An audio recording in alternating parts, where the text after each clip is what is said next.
Assalamualaikum warahmatullahi wabarakatuh.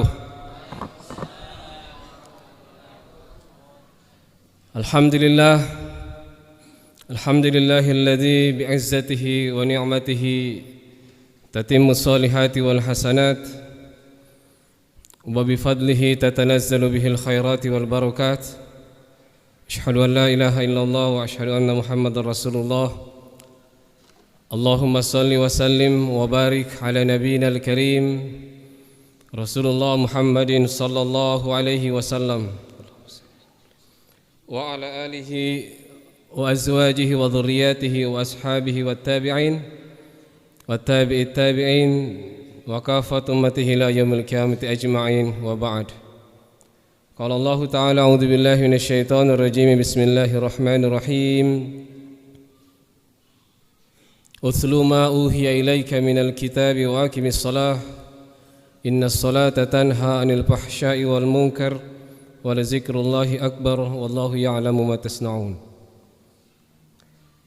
Hadirin kaum muslimin jamaah salat Isya dan jamaah salat tarawih, bapak-bapak, ibu-ibu, adik-adikku sekalian, anak-anakku sekalian yang saya hormati dan insyaallah dirahmati, dicintai Allah Subhanahu wa taala.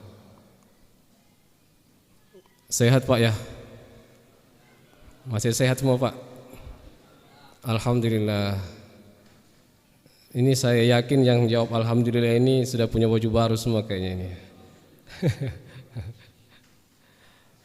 yang cerah ceria wajahnya ini kayaknya sudah cat rumahnya semua ini. Udah ganti cat Pak? Udah beli baju baru, udah beli sofa baru. Ibu yang di belakang sudah berapa toples jadi Bu? Malam ini 27, berarti tinggal berapa hari lagi? Berapa hari lagi? Wah luar biasa ini. Kalau lupa hari tentang Ramadan itu luar biasa. Artinya apa? Tidak ada keinginan mau lewatin Ramadan. La yatamanna al-'abdu ay yakuna sanata kulluhu Ramadan. Saking lupanya waktu itu. Kenapa dia lupa? Karena dia pengen sepanjang tahun ini Ramadan. Karena dia sudah mendapatkan nikmat dan keutamanya di bulan suci Ramadan. Terutama yang Pak Balu ini, Bakulers ini. Luar biasa Bakulers. Mau yang kuliner, mau yang baju, pulsa juga seperti itu, termasuk transportasi. Kita berdoa hadirin kaum muslimin jamaah salat Isya dan jamaah salat tarawih yang berbahagia.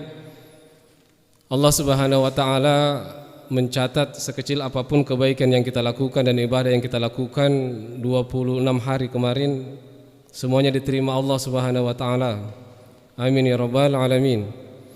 Menjadi penyelamat kita nanti di alam kubur. Amin ya rabbal alamin. Bahkan menjadi pemberat mizan kita nanti di yaumul akhir. Dan menjadi asbab Allah Subhanahu wa taala masukkan dan tempatkan kita dalam surganya Jannatin Na'im.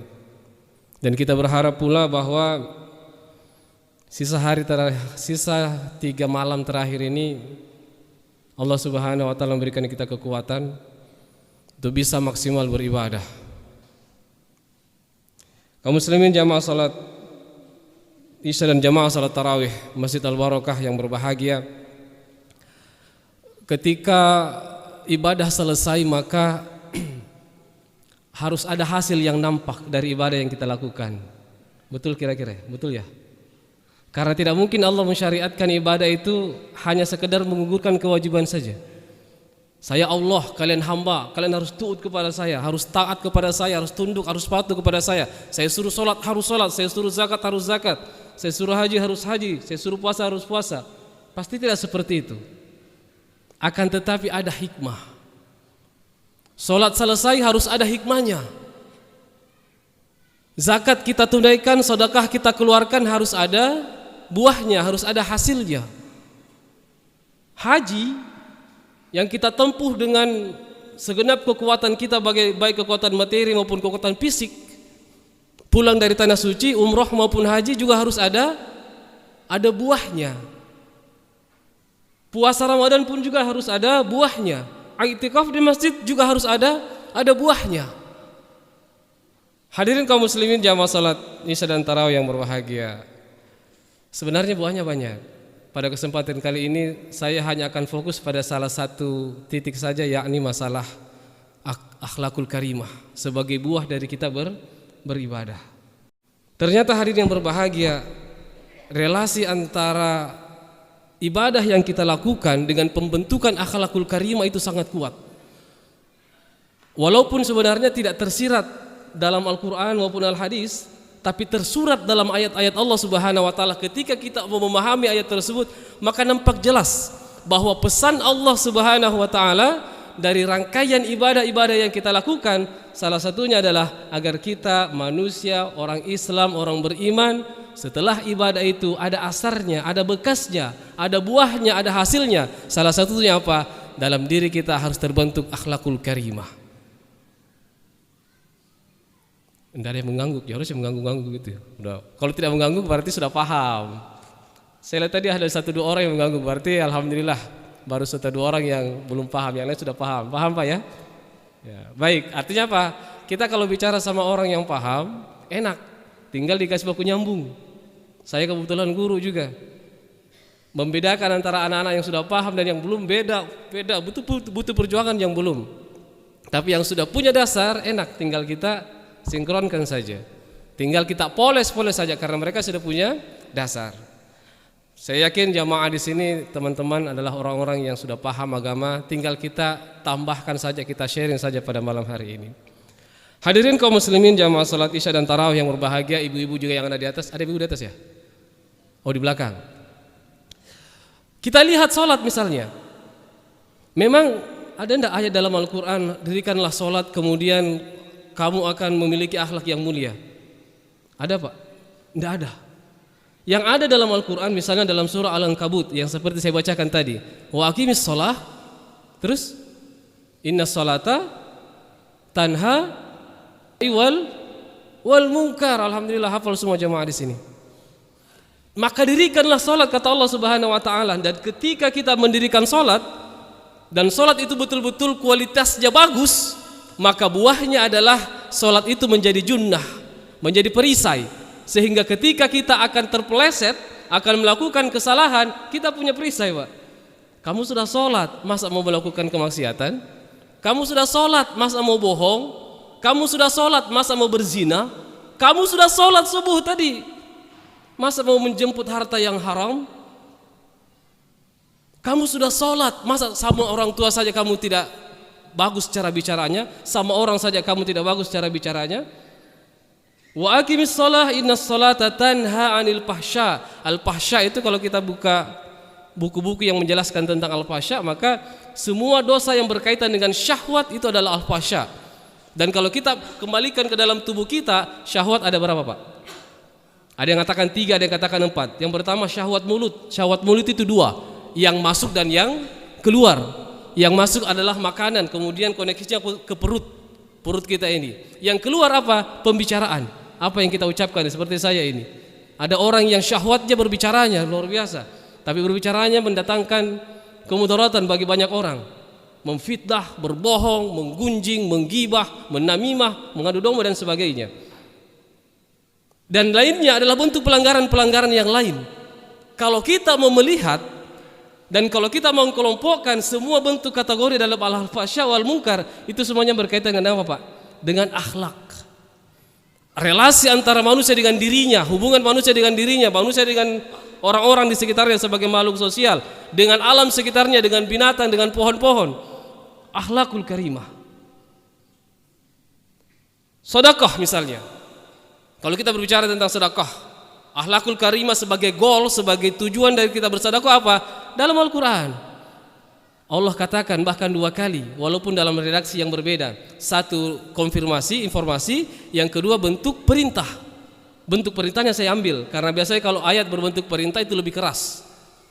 Allah katakan apa dalam Al-Quran? Ya ayyuhalladzina amanu la tubtilu sadaqatikum bil manni wal adha kalladhi yunfiqu malahu ria'an nas wa la yu'minu billahi wal yawmil akhir famasaluhu kamasali sufwadin 'alaihi turab fa asabahu wabilun fatarakahu salda la yaqdiruna 'ala syai'in mimma kasabu wallahu la yahdil qaumal kafirin. Bentuk perintah. Padahal sebelumnya ada khobar dari Allah Subhanahu wa taala. Alladzina yunfikuna amwalahum fi sabilillahi summa la yutbi'una ma anfaqu manna wal adza falahum ajruhum. Ada Pak informasi? Siapa orang-orang yang kemudian menginfakkan hartanya di jalan Allah Subhanahu wa taala tetapi tidak kemudian mengikut sertakan dengan infaknya itu dua, al-manni wal adza. Itu informasinya. Tapi di ayat berikutnya dikatakan apa? Wahai orang-orang yang beriman, keras. Maka saya pilih ayat yang berikutnya. Bentuknya perintah. Hai orang-orang yang beriman, jangan kalian sekali-kali membatalkan pahala sedekah kalian dengan apa, Pak? Al-manni wal adza. Dua saja itu. Al-manni artinya apa? Menyebut-nyebut pemberian. Kalau bukan sumbanganku 50 juta, mana mau mungkin berdiri di masjid? Woy. Dek tolong dia, kalau nanti dibacakan ini tolong saya yang paling keras. Kenapa Pak Kiai? Kenapa Pak Haji? Sumbanganku kan 3 juta. Yang lain saya lihat hanya 200.000, 1.000. Insya Allah di masjid ini tidak ada, amin. Yang saya ucapkan ini Pak, dialog di sinetron Pak ya. Pada lihat sinetron begitu ya, azab kubur dan sebagainya itu. Mengulang at-tamanni diucap-ucap, diulang-ulang supaya apa? Mendapatkan pujian dari orang. Bentuk tamanni yang halus sekarang di zaman modern, ini pendapat pribadi saya juga berkonfirmasi beberapa guru-guru besar.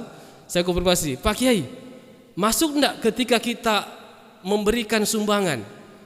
Kemudian ketika memberikan sumbangan di belakang kita ada yang mengikuti dengan kamera. Cut. Itu Pak Kiai termasuk tamanni tidak? Kata Pak Kiai setelah mengkaji saya bilang, kalau pribadi saya masuk. Kenapa? Untuk apa kemudian disut itu? Untuk apa kemudian disut? Kalau secara langsung barangkali tidak berefek, artinya orang tidak memuji secara langsung, tapi itu kan barang abadi. Barangnya abadi itu. Ketika diupload ke media sosial, ke YouTube, ke Facebook, Twitter dan sebagainya, itu barang abadi Pak. Selamanya sampai kiamat pun, selama barang itu tidak hilang akan dilihat orang. Sehingga apa? Disebut-sebut. Wih toda. Wih bro, bulan lalu saya lihat kamu bersedekah ya.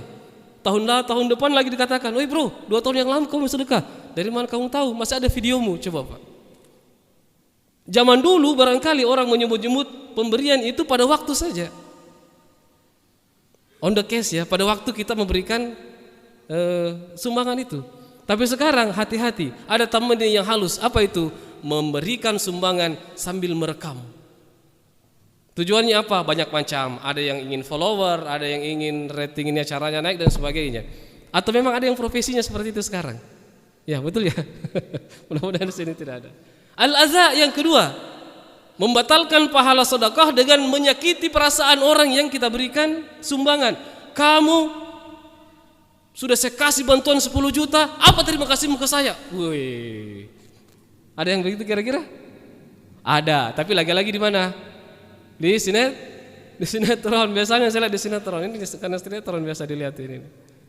Menyakiti perasaan orang yang kita berikan sumbangan, menyebut-nyebut apa yang kita berikan. Ini semua kaitannya dengan apa Pak? Dengan akhlak. Bukan kaitan dengan hubungan vertikal kita kepada Allah Subhanahu wa taala dalam pembentukan akidah dan keimanan kita, tapi sesama manusia. Maka buah dari ibadah yang kita lakukan, dari sedekah yang kita lakukan juga harus apa? Tercermin dalam akhlak kita. Haji umrah bagaimana? Kita buka dalam Al-Qur'an. Surah Al-Baqarah tentang haji. A'udzubillahi minasyaitonirrajim. Al-hajju ashharum ma'lumat. Faman farada fihinna al-hajja fala rafasa wala fusuqa wala jidala fil hajj. Haji itu ditentukan bulan-bulannya, ada bulan-bulan tertentu. Maka barang siapa yang telah berihram atau telah wukuf di Arafah, maka ada hal yang tidak boleh dilakukan. Yang pertama apa? Rafas. Apa itu rafas? Berkata yang sia-sia. Mak gosip barangkali termasuk gitu ya. Haji, berapa kali kita haji? Oh alhamdulillah saya sudah 10 kali sejak dari 22. Bagaimana Haji? Oh iya insyaallah. Bicara yang tidak jelas. Padahal wukuf di Arafah habiskan dengan banyak mengingat Allah dan tinggalkan dunia untuk sementara. Apalagi menggosipi orang, apalagi memfitnah orang, apalagi kalau perkataan kita mengandung kebohongan. Fala rafas, wala fusuk, kita dilarang bermaksiat. Wala jidal, fusuk itu ada yang mengkategorikan segala bentuk kita merusak, itu juga termasuk al-fusuk. Maka orang orang haji ketika wukuf di Arafah, jangan sekali-kali memotong tangkai-tangkai pohon kemudian membunuh binatang, dilarang sama sekali. Wala jidal, jangan dilarang kita untuk jidal, dilarang untuk saling bertengkar, apalagi sampai berkelahi. Dan semua kalau kita lihat 3 larangan itu semuanya berkaitan dengan apa Pak? Dengan akhlak. Bagaimana dengan puasa? Tadi saya dikasih tahu 20 menit, sekarang 20:18, tinggal 4 menit. Bagaimana dengan puasa Pak? Puasa kalau kita lihat sedikit saja, satu hadis saja dari Rasulullah SAW. Apa Rasul katakan? Man lam yada' qaula zur wal amalu bih. Siapa yang tidak sanggup menahan dirinya dari mengucapkan qaula zur, perkataan-perkataan yang sia-sia. Kalau kita lihat perkataan sia-sia penjelasannya banyak, bohong dan sebagainya, memfitnah dan sebagainya, menggibah, menamimah dan sebagainya, itu adalah bentuk-bentuk perkataan-perkataan yang sia-sia. Kalau kita bicara itu Pak, walaupun kita tahan lapar, walaupun kita tidak minum, walaupun kita tidak membatalkan puasa kita secara hukum, sah secara hukum puasa kita di mata Allah, tapi tidak ada apa-apa kita dapatkan dari puasa kita kecuali kata Rasul apa? Lapar dan haus. Dan ternyata apa yang membatalkan pahala puasa sampai kepada Allah, ternyata bukan masalah hubungan dengan Allah, bukan karena kita tidak sholat, bukan.